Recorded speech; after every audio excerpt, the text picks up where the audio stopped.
చాలామంది చెప్పడం జరిగింది, చాలా పార్టీలు కూడా మాట్లాడడం జరిగింది. కానీ బీసీలను మభ్యపెట్టడం కోసం నేను ఏదో చేస్తున్నా అనే పద్ధతిలో వారు ప్రయత్నం చేస్తున్నారు. ఈ కులాల పేరిట, మతాల పేరిట, రాజకీయాలకు పక్కన పెట్టి, నాకు తెలుసు మా మిత్రులు ఎందుకో కొంత అనుకున్న స్థాయిలో దాడి మొదలు పెట్టలేదు.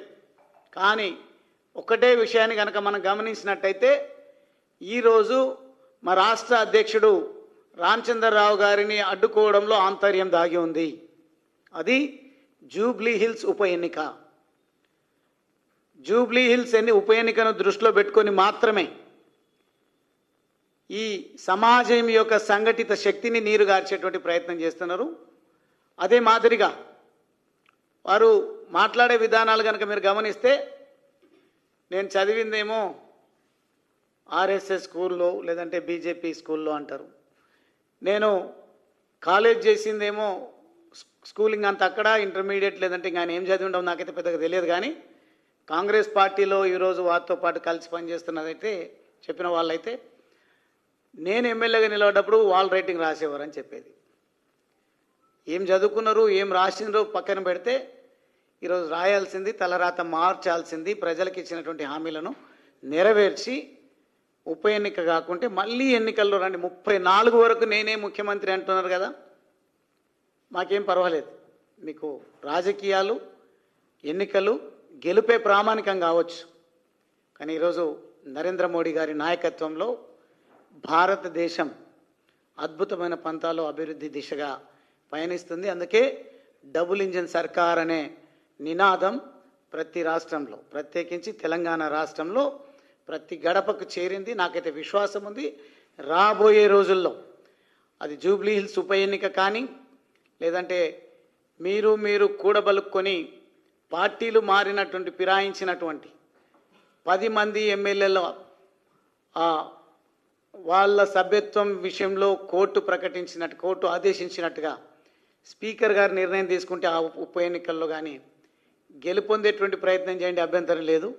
కానీ ఎన్నికల యావలో మాట్లాడుతూ, గతంలో రేవంత్ రెడ్డి గారికి ఉన్నది ఇన్ఫర్మేషన్ యాక్ట్ను వాడుకొని బ్లాక్మెయిల్కు తెరలేపి అక్రమంగా సంపాదించిన డబ్బుతో రాజకీయాలు నడిపిస్తున్నాడు, యూట్యూబ్ ఛానల్స్ను అప్పుడు బాగా వాడుకున్నాడు అనేది. కానీ ఈరోజు యూట్యూబ్ ఛానళ్లను వాడుకొని ఏ రకంగా వారిని అవమానపరుస్తున్నారో, మెయిన్ స్ట్రీమ్ మీడియా గురించి ఏ రకంగా అక్కసు వెళ్ళగక్కుతా ఉన్నారో, అసహనం ప్రకటిస్తూ ఉన్నారు, ఇవన్నీ కూడా గమనిస్తున్నాం.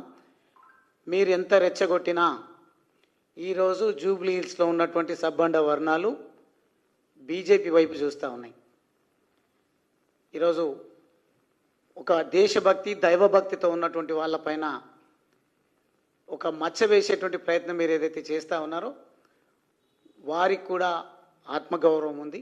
మరీ ముఖ్యంగా మా సోదరిమణులు, మహిళలు కుంకుమార్చనను అడ్డుకున్నటువంటి, ఈ కుట్రలు కుతంత్రాలు చేస్తున్నటువంటి పార్టీని సందర్భం వచ్చినప్పుడు మేము బొంద పెడతామనే పద్ధతిలో ఈరోజు వారికి జరిగిన అవమానం విషయంలో మా అక్క చెల్లెళ్ళు చర్చించుకుంటా ఉన్నారు. తప్పకుండా తగిన రీతిలో బుద్ధి చెప్తారు. నాకు తెలుసు అక్కడ మీరు అభ్యర్థిని నియమించేటువంటి విషయంలో కూడా స్ట్రాటజీ ప్లే చేస్తున్నారు. ఒక అభ్యర్థిని నియమించాలి, లేకుంటే గెలుపు జరగాలంటే ఏ రకమైనటువంటి ప్రావొకేషన్తోనా, రెచ్చగొట్టే ధోరణితోనా ఓట్లు కొల్లగొట్టాలనే ప్రయత్నం చేస్తూ ఉన్నారు. మీరు ఎంత కులాల మధ్యలో, మతాల మధ్యలో, ప్రజల మధ్యలో ఆంతర్యాలు సృష్టించి చిచ్చు పెట్టేటువంటి ప్రయత్నం చేసినా ప్రజలు విఘ్నులు. గత 18-20 నెలలుగా మీరు పాలనను గమనిస్తూ ఉన్నారు, మీ అసమర్థతను పూర్తి స్థాయిలో అర్థం చేసుకున్నారు. కాబట్టి మిమ్మల్ని వదిలిపెట్టరు. ఓటుతోనే బుద్ధి చెప్పేటువంటి రోజులు దగ్గరలోనే ఉన్నాయి. రేవంత్ రెడ్డి గారు దయచేసి ఈ అక్రమ అరెస్టులను ఆపాలి. మేము ఈరోజు తీవ్రంగా ఖండిస్తూ ఉన్నాం. ఒక చదువుకున్నటువంటి, దేశభక్తి కలిగినటువంటి మా పార్టీ ప్రెసిడెంట్ రామచంద్రరావు గారిని ఈరోజు హర్ ఘర్ తిరంగా, జాతీయ జెండాను సమాజం లోపలికి విస్తృతంగా తీసుకెళ్ళాలి, దేశాన్ని సంఘటితంగా ఉంచాలనే ప్రయత్నం చేస్తూ ఉంటే మీరు విచ్ఛిన్నం చేసి కుట్రలు చేస్తూ ఉన్నారు. ఎట్టి పరిస్థితుల్లో మీ అరాచకాలను అంతమొందిస్తాం. ఈ ప్రాంతంలో ఈ జెండా బీజేపీ జెండాను రెపరెపలాడించడం కోసం, మరీ ముఖ్యంగా ఈ బాధ్యత హర్ ఘర్ తిరంగా కార్యక్రమానికి సంబంధించి బీజేవైఎంకు మా పార్టీ అవకాశం కల్పించినట్టుంది. యువ మిత్రులను నేను ఆ చేతులు జోడించి కోరుతా ఉన్నా, ఎట్టి పరిస్థితుల్లో కూడా ఈ కార్యక్రమం ద్వారా ఈ దేశ పరిరక్షణను దెబ్బతీసేటువంటి ప్రయత్నం రాహుల్ గాంధీ గారు సంఘ విద్రోహ శక్తులు మరీ ముఖ్యంగా భారతదేశాన్ని సర్వనాశనం చేయాలని కుట్ర పన్నుతున్నటువంటి కుట్రదారుల ఎత్తులను చిత్తు చేసి ప్రతి గడపకు కూడా మన దేశభక్తి ఏందో చాటే విధంగా కార్యక్రమాన్ని రూపకల్పన చేయండి.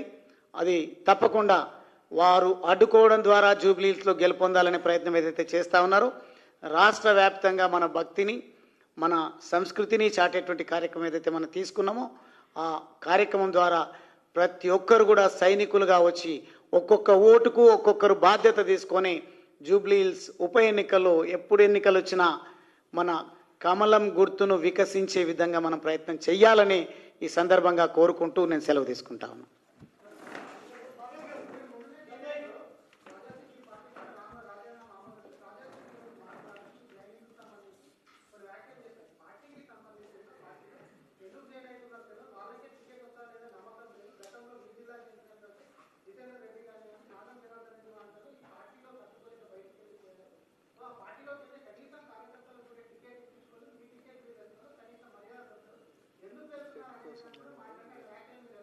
No problem.